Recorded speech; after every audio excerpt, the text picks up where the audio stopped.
உட்கார தவிர்க்க வேணாம். முடிந்த வரைக்கும் தரையில் உட்கார பயிற்சி பண்ணுங்க. சரி, தரையில் உட்காந்து சாப்பிட முயற்சி பண்ணுங்க. சரியா?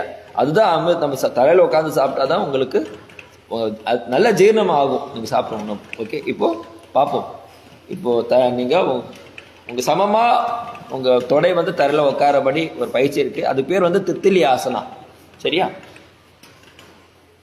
தித்திலி ஆசனா என்பது 2 காலை ஒன்னா சேர்த்துக்கிட்டு உங்க கையை 2 கை ஜாயின் பண்ணி இந்த கால் பகுதியை கொண்டு வந்துடணும். எவ்வளவு தூரம் உங்களால் உள்ளுக்குள்ள கொண்டு வரணும் அவ்வளோ உள்ளுக்குள்ள வந்துடணும்.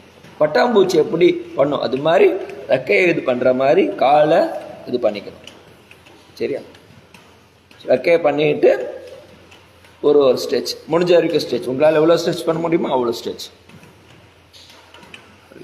இங்க இயல்பான மூச்சு தான்.